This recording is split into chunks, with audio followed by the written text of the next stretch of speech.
ઉપર શારદાસ દાય બધાયથી બારોટ ના થવા કંઠ કવિતા કુળમાં બધાયથી બારોટ ના થવા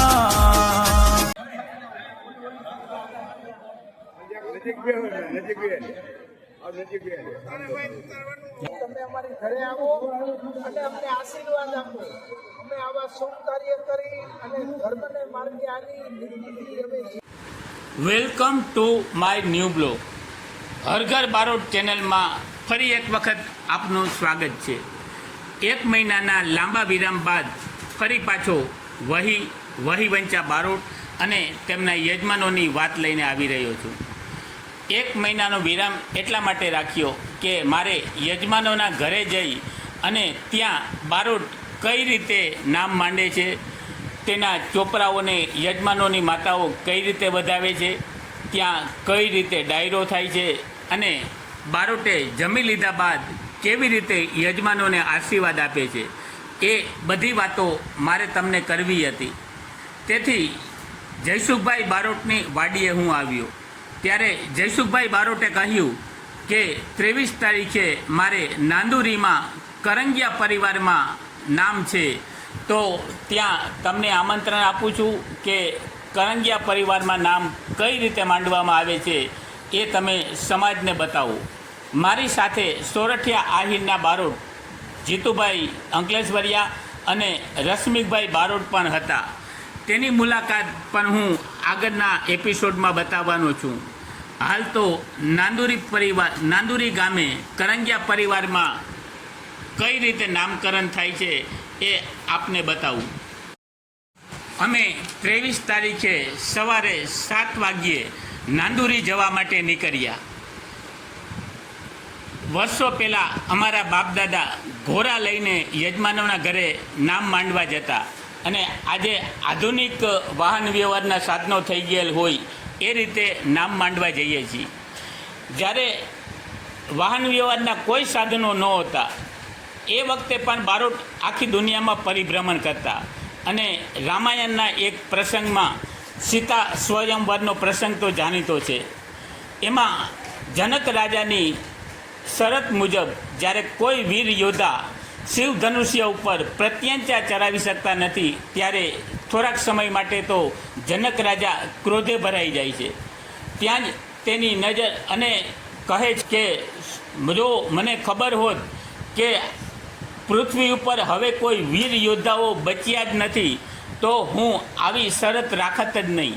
ત્યાં જ તેની નજર બારોટ પર પડે છે અને એ બારોટને કહે છે કે સૂત માગધ અને બંદીજન કરું પ્રણામ કર જોડી. હે દેવ, હે બારોટ દેવ, તમે તો આખી દુનિયામાં પરિભ્રમણ કરો છો, તો મને બતાવો કે મારી શરત પૂરી કરી શકે એવા વીર યોદ્ધાઓ ક્યાં રહે છે. આમ જે રાજ્યસભામાં ભગવાન રામચંદ્ર સ્વયં હાજર હતા એવી રાજ્યસભામાં જનક રાજાની રાજ્યસભામાં પણ જ્યારે કોઈ કટોકટી ઊભી થાય ત્યારે આ પ્રશ્નના નિવારણ માટે બારોટને પૂછવામાં આવતું. આમ વર્ષોથી જ્યારે વાહન વ્યવહારના સાધનો નહોતા ત્યારથી બારોટ આખા વિશ્વમાં પરિભ્રમણ કરતો રહ્યો છે અને લોકશિક્ષણનું કામ કરતો રહ્યો છે. મારી સાથે રહેલ જયસુખભાઈએ તો લોકશિક્ષણની સાથોસાથ શાળાકીય શિક્ષણ પણ આપ્યું છે. તેઓ શિક્ષક અને આચાર્ય તરીકે પણ વર્ષો સુધી નોકરી કરી છે અને હાલ પોતાની વાડી અને ફાર્મ હાઉસ સંભાળે છે. તેમ છતાં તેમને યજમાન વૃત્તિનો વ્યવસાય પણ ચાલુ રાખ્યો છે. ચાલો નાંદુરી ગામ જઈએ.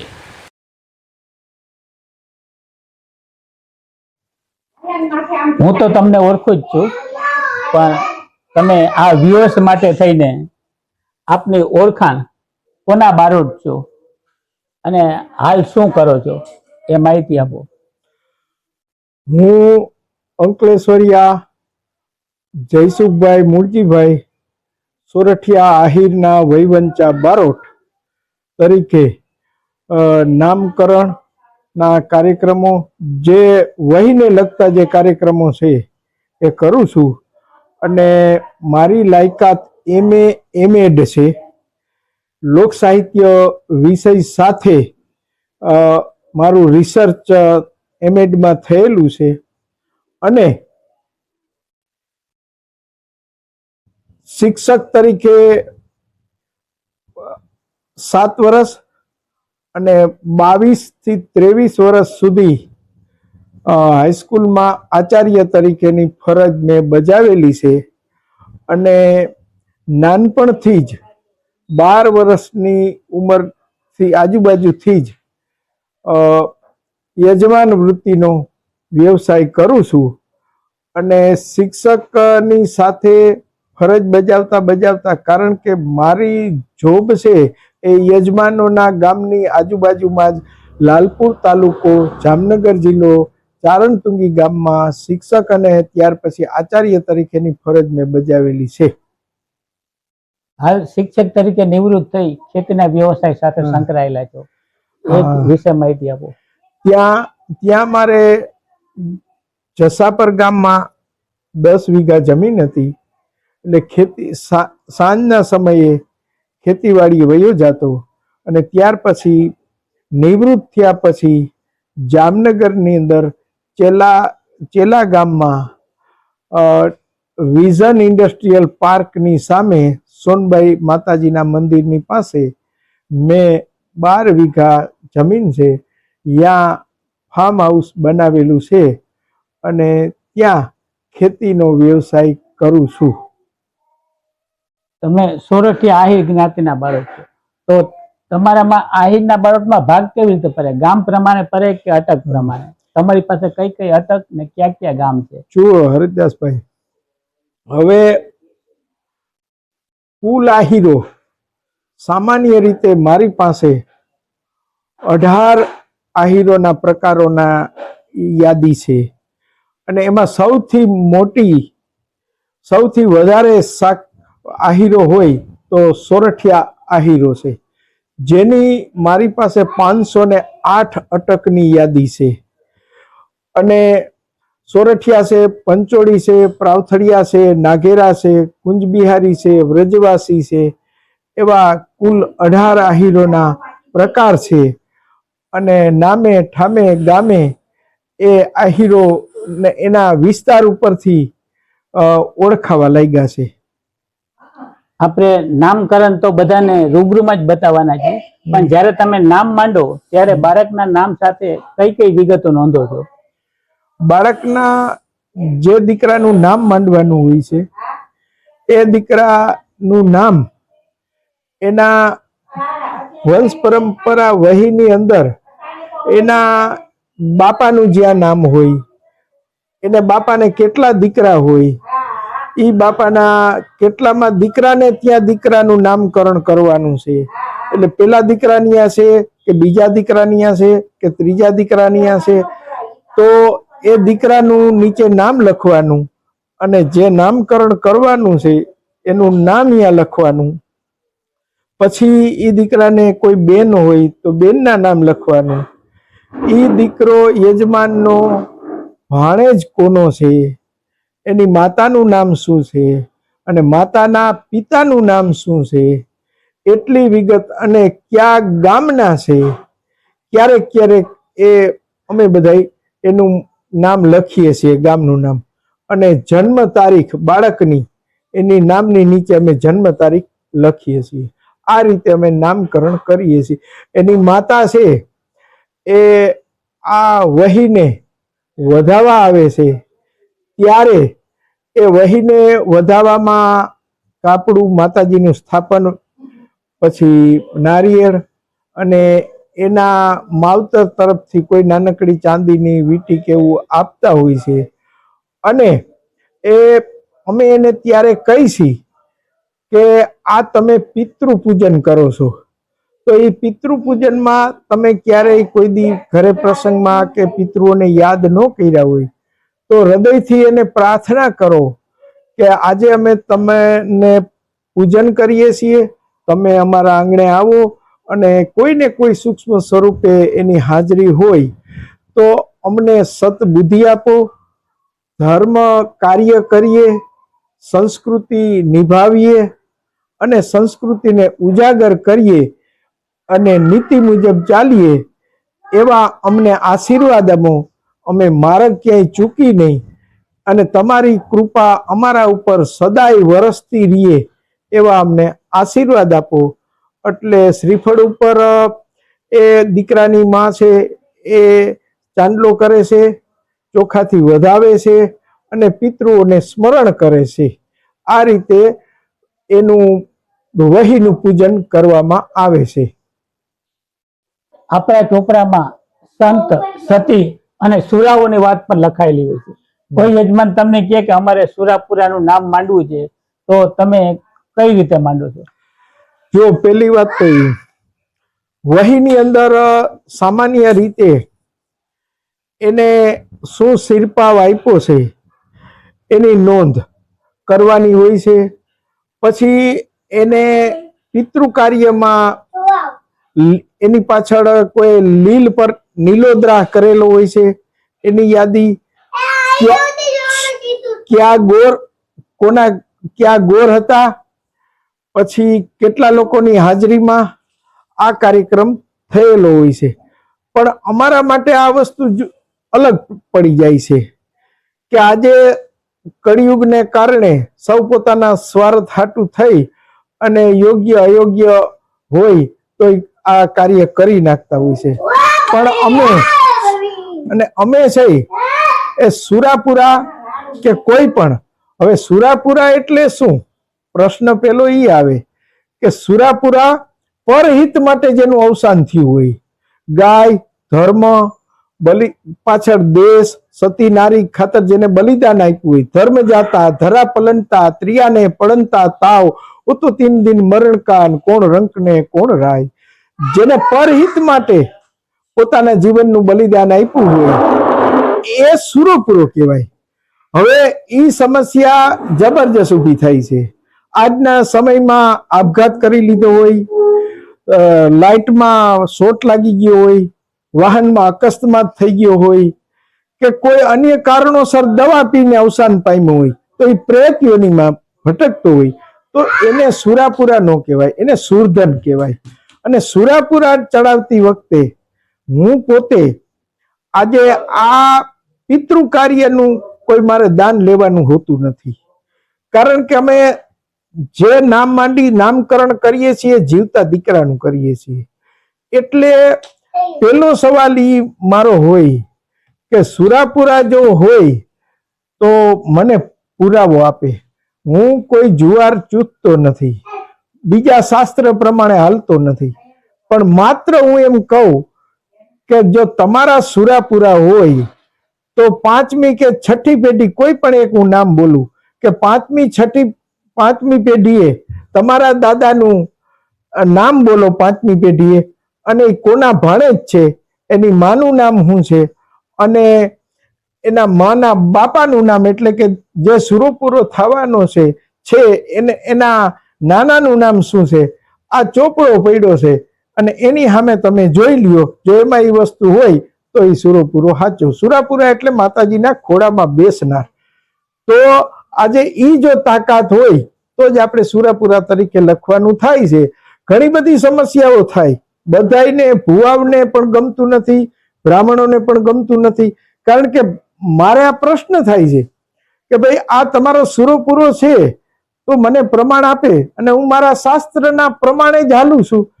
બરાબર છે કે ભાઈ મારે આ ચોપડો છે, આ મારી જીવાય છે અને આ યદુવંશની વંશાવળી છે તો એમાં ઈ મને પ્રમાણ બતાવી દે તો મારે લખવાનું થાય.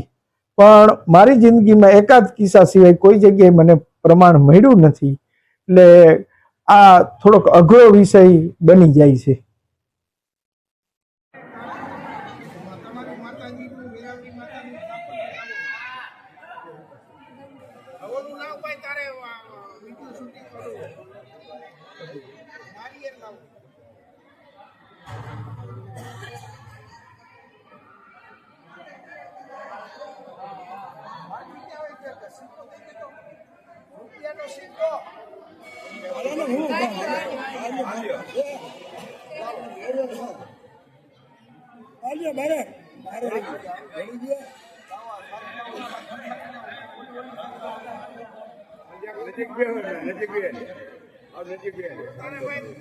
હા ચાલુ છે.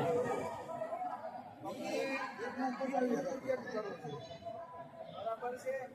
આપણે આગળ આજ દીકરીને આપણે આ પત્ર નાખ્યું છે. તમારા આજે કોઈ પણ જે કોઈ દીકરી છે બરાબર એને આપણે કે તમારી ઘરે પ્રસંગ છે અને કોઈ યાદ કર્યા હોય ન કર્યા હોય તો અમે તમને આજે આમંત્રણ આપીએ છીએ. તમે અમારી ઘરે આવો અને અમને આશીર્વાદ આપો.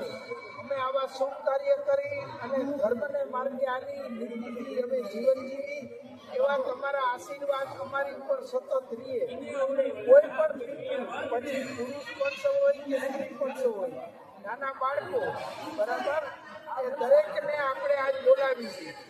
અમારાથી તમને કોઈ આમંત્રણ અપાણું કે ન અપાણું પણ અમે આજ તમારું મિત્ર પૂજન કરીશું બરાબર. એ ભાવ મનમાં કરી દરેક નામ કમંડાના હોય ને અવસાન પામ્યા હોય તો એના પણ દરેકને દીકરા દીકરીઓ દીકરીને દરેકને આપણે પ્રણામ, હૃદયપૂર્વક નમસ્કાર અને અહીંયા કોઈને કોઈ સૂક્ષ્મ સ્વરૂપે એ આત્મા આવે એટલે અમને આશીર્વાદ આપો. હવે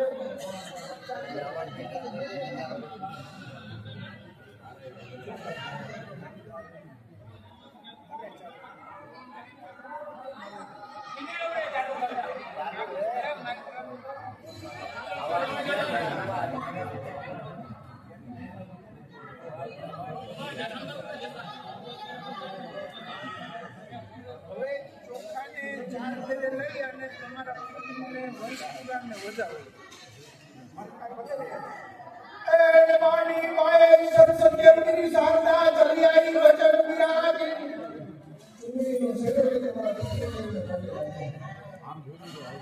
કાર્યવાન કૃપાણ સ્વાન તેનો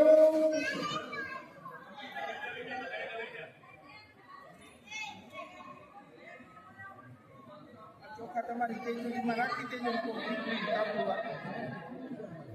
નારિયેળ છે એ રવરાઈ માતાને આજે વધેરી આપો.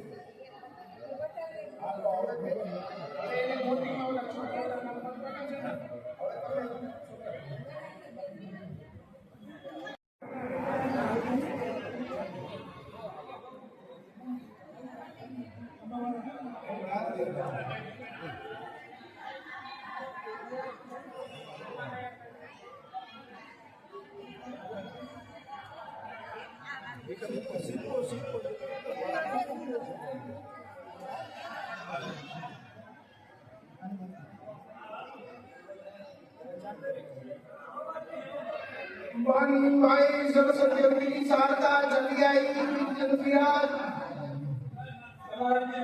યાદ કરો કે અમને સારા વિચારો આપે, ધરતી ઉપર આની સારા કામ કરી અને તમારા આશીર્વાદથી અમારે ઉપર સતત તમારી કૃપા રહીએ. કોઈ યાદ કર્યા હોય ન કર્યા હોય પ્રસંગ તો માફ કરજો અને આજે અમે તમારું પૂજન કરીશું. તમે અમારા આંગણે આવો. તારાભાઈને બધાને યાદ કરી આજે આપણે એના દીકરાનું પણ નામકરણ કરીએ છીએ. તો દરેક દીકરીને આપણે પ્રણામ કરી, નમસ્કાર કરી, પગે લાગી અને અમને સતત તમારા આંગણે આશીર્વાદ આપો.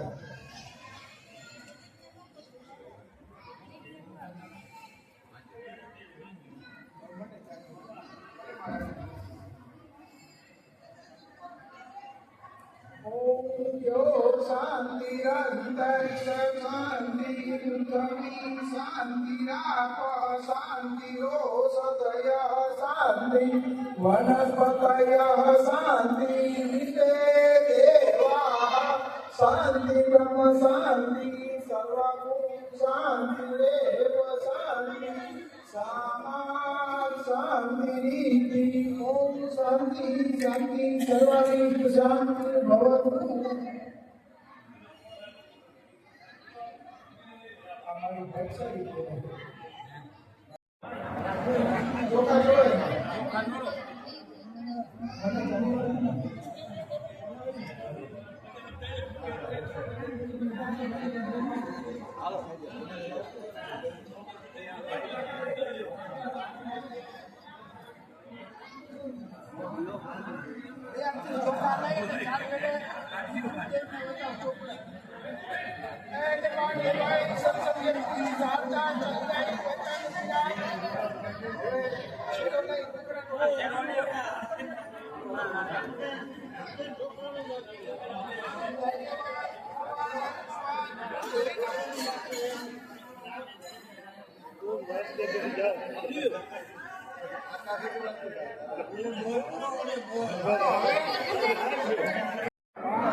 રૂપની ધરિયા રૂપિયા રાગ તેરે પાંદડે કોઈ ઢા દેવ જાગી દુશ્મન કરી અમર મેર યાધાર મેર ધરા યાધાર ધરા શેષ યાધાર શેષ કોરમ આધાર કોરમ જલ યાધાર જલ પવન આધાર પવન નિરંજન નિરાકાર આધાર આપી પૃથ્વીનો મૂળ બનાવ્યું શાંતિ કિરાનો ઘનગીરા ચાર ચુક્યા પ્રથમ સત્ય દ્વાપર નહીં ત્રેતા ને કલિયુગનું પ્રમાણ ગંગા પ્રાગ ને ગોદા ગોમતીએ જ વિરાટ દરિયાંગણે કરે કલ્યાણ એક દિવસના સમય રાજા જન્મે તે મંડળ વળી ત્યારે ત્યાંના ગોર વેદ વ્યાસ ત્યારે રાજા જન્મે જેના ગોરને કેવા લાગ્યા એ અમારા બાપ દાદા ગાય કપાયું તેના આત્માને શાંતિ માટે તમે એનું કલ્યાણ થાય ને મુક્તિ મળે એના માટેનો રસ્તો બતાવો ત્યારે રાજા જન્મેજયના કુલ ગુરુ કેવા લાગ્યા હે રાજા હું તને વારું છું અસમાથી પચકલાની ઘોડો આવે તો તું લે તો તું ઉત્તર દિશામાં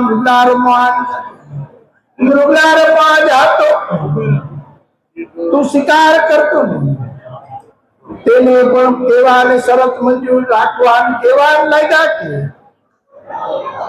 ત્યારે કદાચ તું શિકાર કરતો તેમાંથી દેવકન્યા સતી સ્ત્રી નીકળે તેને તું મોહિત થઈને વર્તે તેને વર તો નાનો મોટો જન્મ કરીશ નાનો મોટો જન્મ કરતો કાળને ક્રોધ રાખ ખાવું મળતું નથી હરિયે લેખા હસ્તિનાપુર નવતેરી નગરીમાં પાદરમાં જાત જાતના ભાત ભાતના અશ્વનો સોદાદર ઘોડા વેચવાણ માટે ત્યારે રાજાએ એમાંથી પચકલાની ઘોડો લીધો કેવા લાગ્યા ઉત્તર દિશામાં ઘોડાનું પાણ માપવા માટે ત્યાં તો હરણનો પોતે ક્ષત્રિય હોવાથી શિકાર કર્યો એમાંથી દેવકન્યા સતી સ્ત્રીની રાજા તે મોહિત કેવા લાગ્યા હે સતી દરબારમાં ત્યારે સતી કેવા લાગ્યા અસમે જગતનો કોલ આપો તો દરબારમાં આવાય ત્યારે જે અશ્વ જગતનો કોલ આપ્યો તેનું વચન આપ્યું હસ્તિનાપુર નવતેરી નગરીમાં યજ્ઞનું કાર્ય ચાલવા પૂર્ણાવતીનો છેલ્લો દિવસ નાના બ્રાહ્મણ હતા કેવા લાગ્યા રાણી રાજાને કીધું કે પૂર્ણાવતીનો દિવસ છે, આજે નાના બ્રાહ્મણને આધાર હવન કાર્ય મારું વૃદ્ધ બ્રાહ્મણ હોવાથી સુદુચાર થતા માટે આજે પૂર્ણાવતીના દિવસે નાના બ્રાહ્મણને હવન કાર્ય મારું. ત્યારે પણ મોડીઓ પુષ્પચુંદડી ચડાવી રાજા રાણી નાથમાં પીડું આવી કુતરા ભીડ તરફવા બ્રાહ્મણો નાની વિના હોવાથી એકબીજાના મોઢા સામું જોઈ મરકવા રાજા જન્મે ઝૂકે બ્રાહ્મણ આ મારી સ્ત્રીની ઠેકડી ત્રિશલામાં હથિયાર તું સાવલા રામ પતર પીડાતા બુદ્ધા ગીરા સુદર્શન ચક્ર 18 નાના બ્રાહ્મણ હતા તે મસ્તક હવનમાં પીડા તેને બ્રહ્મત્યાન રાજાને શરીરે કોટ પોતે પોતાના ગોરને કહેવા ત્યારે એના ગોરે કીધું કે મેં તમે જે રસ્તે વાયરો જેટલી શરત હતી તે એ રસ્તે તું ચાલ્યો, હવે બીજો ઉપાય પણ તારા પર્યાગતિને બોલાવી કર. જો બ્રહ્મત્યા ઉત્તરવી હોય તો તેને પૂર્વજની કથા સાંભળવી, પર્યાના પ્રમાણથી આ બ્રહ્મત્યા પણ દૂર થશે. પોતે કહેવાને લઈ રાજા જન્મે એના પર્યાગ સંજયને જેને કહેવા લાગ્યા કે મારે મારા કુળની ખ્યાતિ છે, પૂર્વજની કીર્તિ છે, પૂર્વજનો ઇતિહાસ મારે સાંભળવું છે. ત્યારે કહેવા લાગ્યા હું તને તારા અમારા પર્યામાં જે લખાણ છે, અમારા પર્યામાં જે નોંધ છે એની વાત કરતો જાય છે, પણ તું શ્રદ્ધા રાખજે. શ્રદ્ધાથી તું વિશ્વાસથી આ કથા તારા પર્યાની સાંભળજે. પૂર્વજના કાર્યને એની ભક્તિ દાતારી સુરવિતાર પ્રસંગની ઘટનાઓ રજૂ કરી. ત્યારે પોતે કાળી ગાય બાંધી કાળા તલના ઢગલા કીધા કાળી. ત્યારે પરિયો વંચાતો આવે નજર સમક્ષ બ્રહ્મત્યા ઉતરવા. ત્યારે કહેવાને લાગ્યા કે રાજા હવે જેમ જેમ સમય પસાર થતો ગયો નજીકની પર્યાની વાતો આવવા લાગી. નજર સમક્ષ તે પણ પૂર્વજોની કૃપા કાળી ગાય સફેદની થવા, કાળા તલના ઢગલા સફેદના થવા. પછી કહેવા લાગ્યા આજે તું કોણ છો, તારા બાપ દાદાના કેવા પરાક્રમ છે એને તું સાંભળવી અને એને નામ આવડે. આજે તારું કુળ અને મૂળનો વિચાર. તારા કુળમાં અર્જુન, ભીમ, નિકુંજ, સદેવ જેવા યોદ્ધાઓ છે, જેને કાચમાં 9 થી 13 હસ્તિનાપુરમાં નવતરી નથી તેને ઉડાયેલા ખોખાથી આકાશમાં. ત્યારે રાજા જમીનને સજઈ કેવા લાગ્યા આવા મારા બાપ દાદાના પરાક્રમ પૂર્વજોના તો આ પ્રમાણ મારામાં પણ હોવું. ત્યારે પોતે કહેવાને લાગ્યા હવે ત્યારે પોતે રાજા જન્મે સોપારી ઢાકરો કરી ચૂક્યો પ્રમાણ 84 જંદલીને પાછી. ત્યારે સંજયને રાજા જન્મે કેવા લાગ્યા વિરાટ કુળનો વિરાટ વંશ અને મારા નજીકના પૂર્વજોએ આ કાર્ય કર્યું તો આ પ્રમાણ પણ મારામાં હોવું. ત્યારે વિચાર કર્યો એના પર્યા ઉપર શ્રદ્ધાનો ઘટાડો થયો એટલે એને પોથી બંધ કરી સમાધિ. હસ્તિનાપુર નવતેરી નગરીમાં આકાશમાં જે ખોખા ફરતા હતા કોઈના વાડામાં કોઈના ઘર પર બજારમાંથી નાખેલા. રાજા જમીને હસ્તિનાપુરની પ્રજાએ કીધું મારા ગામમાં હાથી નો બોલે. ત્યારે કહેવાને લાગ્યા રાજાએ સતમાઈનું હવે મારી એક છેલ્લી પ્રતિજ્ઞા છે. હવે બ્રહ્મત્યાનું નિવારણ કર્યું. ત્યારે કેવા લાગ્યા, હવે તને શ્રદ્ધા રે નથી, પોતી બાંધી છૂટેને ભજન ના તારા ભક્તિના પ્રતાપથી તારી છેલ્લી બ્રહ્મત્યાનું નિવારણ કર્યું. જે છેલ્લી બ્રહ્મત્યા રહેતી તેને તંતર કરીને વેચવા 84 જગાએ બ્રહ્મત્યા તેને પણ ગુરુની નિંદા કરે તો ભાવ બ્રહ્મત્યા લાગે. નદીમાં નવસ્ત્ર નાય તેને તો ભાવ બ્રહ્મત્યા લાગે. તુલસીના ક્યારે પાણી રેડે તો ભાવ બ્રહ્મત્યા લાગે. ખોટી સાક્ષી પૂરે તેને તો ભાવ બ્રહ્મત્યા લાગે. આવી રીતે તલતલ કરીને 84 જગ્યાએ બ્રહ્મત્યા વેચવા. પછી કપાળની માલિક કોણ? આ બ્રહ્મત્યાર. ત્યારે ગોરવાળો ઘેરા ગોરે તે કપાળના કંકુનો ચાંદલો, કારણ કે આ બ્રહ્મત્યાર કપાળમાં ડાયટી ઢકાઈ ગઈ, ડાયટી ઢકાઈ. ત્યારે ગોરવાળો કપાળના કંકુનો ચાંદલો કરી ચોખાટ આ બ્રહ્મત્યારનો. આવી રીતે ગંગા, પ્રાગની, ગોદાવરી, ગોમતીએ, ગિરનાર, રેવડા, તીર્થ ઘરે આંગણે કરે ફરિયાદી.